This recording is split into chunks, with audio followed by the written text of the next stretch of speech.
మన సాధనలో మరింత డెప్త్‌కి వెళ్ళడానికి అది ఉపయోగపడేటువంటి డే టు డే లైఫ్ మన మెడిటేషన్‌లో ఎంత డెప్త్‌కి వెళ్ళాలి అనే అంశాల్లో కొన్ని మన జీవితంలో ఆచరించవలసిన అంశాల గురించి, నియమాల గురించి చెప్తూ వచ్చిన విషయాలు మనం ఉన్నాము. శౌచము, సంతోషము అనే విషయాలు చెప్పుకున్న తర్వాత తపః, స్వాధ్యాయ, ఈశ్వర ప్రణిధానము ఈ 3 కలిపి ఈరోజు నియమాల్లో చెప్పుకుంటాం. కర్మయోగ ఫలితంగా పుణ్యలోక ప్రాప్తి, తపస్సు, స్వాధ్యాయము, ఈశ్వర ప్రణిధానం అనే ఈ క్రియాయోగం వల్ల చిత్త నిర్మలం అవుతుంది. ఈశ్వరానుగ్రహం లభిస్తుంది. నా చిట్టి తల్లి మాతాజీ, పూర్వపు ఉత్తరంలో నియమములో మొదటి 2 భాగాలు శౌచము, సంతోషాలు గురించి చర్చించాము. మిగతా మూడింటిని ఇప్పుడు చూద్దాం. తపః, స్వాధ్యాయ, ఈశ్వర ప్రణిధానాన్ని తపః స్వాధ్యాయే ఈశ్వర ప్రణిధానేని అని పలుకుతూ వీటిని క్రియాయోగ అని చెప్పారు పతంజలి. కర్మయోగానికి ఈ క్రియాయోగానికి భేదం ఉంది. కర్మయోగం అంటే బాహ్య కర్మ అనాలి. అలాగే ఈ కర్మయోగం వల్ల కలిగే ఫలితం కూడా బాహ్యంగా ఉంటుంది. కర్మయోగాన్ని గురించి చర్చించేటప్పుడు ఏమన్నాం? కర్మయోగ ఫలితంగా పుణ్యలోక ప్రాప్తి కలుగుతుంది అని.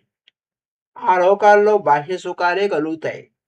అలా కాకుండా ఈ క్రియాయోగం వల్ల చిత్త పరిణామం కలుగుతుంది. చిత్తం నిర్మలమై ఈశ్వరానుగ్రహం పొందుతాం. ఈ రెండింటికి భేదం ఉంది.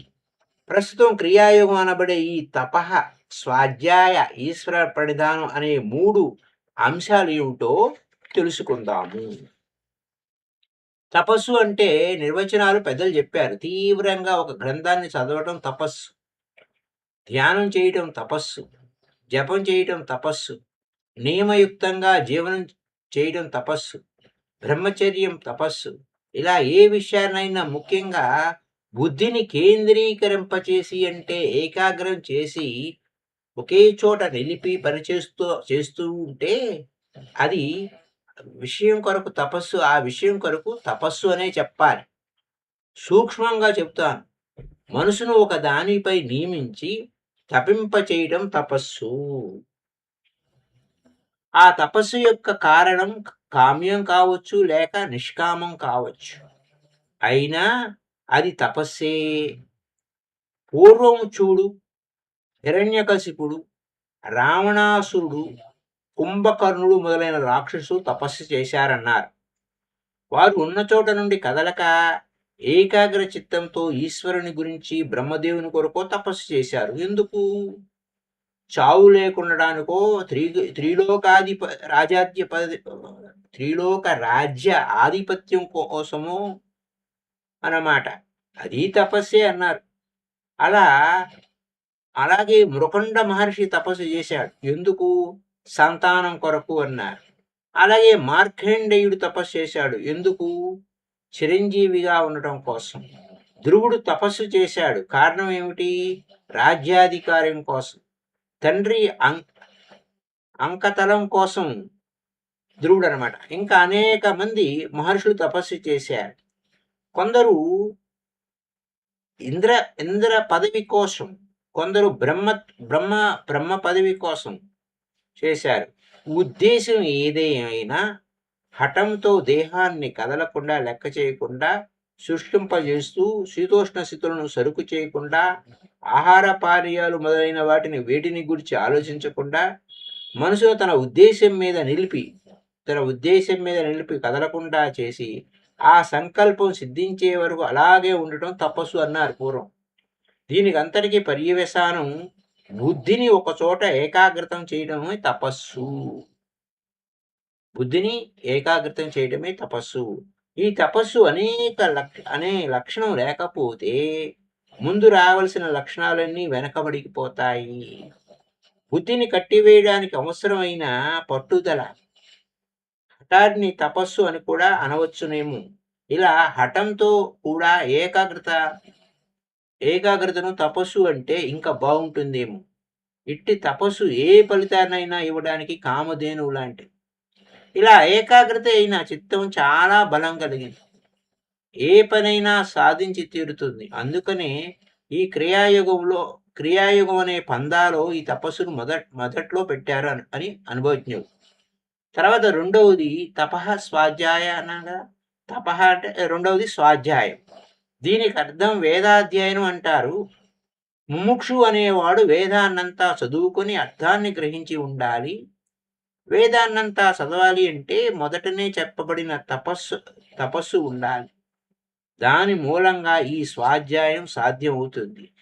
వేదాన్ని సరిగ్గా అర్థం చేసుకుంటేనే కానీ అసలు తర్వాత మార్గం వాడికి సుగమం కాదు. ఇది మొదట బ్రహ్మచర్యాశ్రమంలో వస్తుంది. అచ్చటనే యమము నియమాది అభ్యాసాలు సాధ్యం చేసుకుని ఉంటాడు. అలా తయారైన చిత్తానికి వేద అధ్యయనం సులభంగా అయిపోతుంది. అలా కాకపోయినా తాను ఏ వేద శాఖకు చెందినవాడో ఆ శాఖ పైన అధ్యయనం చేయాలన్నారు. అంత మాత్రమైనా తెలియకపోతే వాడికి తర్వాత గృహస్థాశ్రమంలో చేయవలసిన విధులు స్పష్టంగా విధులకు నష్టం కలుగుతుంది. అంతేకాక ఆ వేదార్థం గ్రహించి ఉంటేనే కానీ వాడికి సక్రమమైన భగవద్భక్తి కలగదు. అంచేతనే గురువు అయిన వాడు శ్రోత్రియుడుగా ఉండాలన్నారు వేదాలలో. అంటే వేదార్థం బాగా గ్రహించిన వాడుగా ఉండాలి. అలా చదివి అర్థం గ్రహించి ఉండటం చేత భగవంతుడంటే ఏమిటో, ప్రపంచమంటే ఏమిటో, జీవుడంటే ఎవడో, వీరికి మధ్య గల సంబంధం ఎలాంటిదో మొదలైన తాత్విక విషయాలన్నిటినీ బాగా గ్రహించి ఉండటం చేత జీవుడైన వేడు ఆ భగవంతుని పొందే మార్గాన్ని గ్రహించే విధానం తెలుసుకుని తంటాలు పడటానికి ఎక్కువ అవకాశాలు స్వాధ్యాయపరుడైన వారికి ఉంటాయి. వాడు తర్వాత గృహస్థుడుగా ఉన్న దృష్టిని ఆ భగవంతుని పొందే మార్గం మీదనే ఉంచి యత్నిస్తూ ఉంటాడు. ఆ కారణం చేత స్వాధ్యాయం అవసరమని క్రియాయోగాలు చేర్చారు.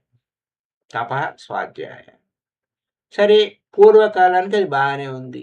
వేదం అంటే ఏమిటో తెలిసి చెప్పనేరనయ్యే ఈ కాలంలో స్వాధ్యాయం ఎలా అంటావేమో. పూర్వమున్నట్లు నిష్కల్మషమైన గురువులు ఇప్పుడు లేరని, కాలాన్నంతా అలా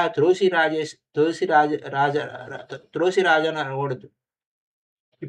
ఇప్పుడు కూడా అచటచట వేదార్థాన్ని క్షుణ్ణంగా గ్రహించి నిష్కామంగా చెప్పగలిగే గురువులు లేకపోలేదు. కానీ వాళ్ళు చాలా అరుదుగా ఉండడం చేత అందరికీ లభించరు. కాబట్టి ఏం చేయమంటావా? అచ్చు గ్రంథాలైన సంస్కృత గ్రంథాలకు అనువాదాలున్నాయి. వాటిని చదువుకుంటూ వాటిలో వచ్చే సందేహాలు అలాంటి సత్పురుషులు లభించినప్పుడు తీర్చుకుంటూ ఉండాలి. అది నీకు కుదరకపోతే భక్తి, జ్ఞాన, వైరాగ్య ప్రబోధకరమైన పురాణాలు, ఇతిహాసాలు, చరిత్రలు, కథలు, మహాపురుషుల జీవితాలు, ఉపదేశాలు అన్ని భాషల్లో సులభంగా లభిస్తున్నాయి. వాటిని చదువుకున్న స్వాధ్యాయం క్రిందే ప్రస్తుత కాలాన్ని బట్టి తీసుకోవచ్చు. ఏ చదువైనా ఈ క్రియాయుగంలో చివర రాబోయే ఈశ్వర ప్రణిధానానికి పడేందైతే స్వాధ్యాయం క్రింద పరిగణించవచ్చు. అంటే వేదాలు చదవటమే కాక మన రామకృష్ణ చరిత్ర, వారి ఉపదేశాలు చదివినా వాటి పట్ల భక్తి కలిగి ఉంటే అది స్వాధ్యాయమే అని చెప్పవచ్చు. ఈ స్వాధ్యాయాన్ని ప్రతిదినం తప్పకుండా చెయ్యాలి. ప్రతిదినము ఉదయమే స్నానాదులైన తర్వాత గీతాపారాయణం చేయటం కూడా స్వాధ్యాయం అనవచ్చు. అలాగే బుద్ధిని దినదినము భగవంతుని మీదకి తిప్పుతూ ఉండడానికి ఈ స్వాధ్యాయం తప్పక పనిచేస్తూ ఉంటుంది.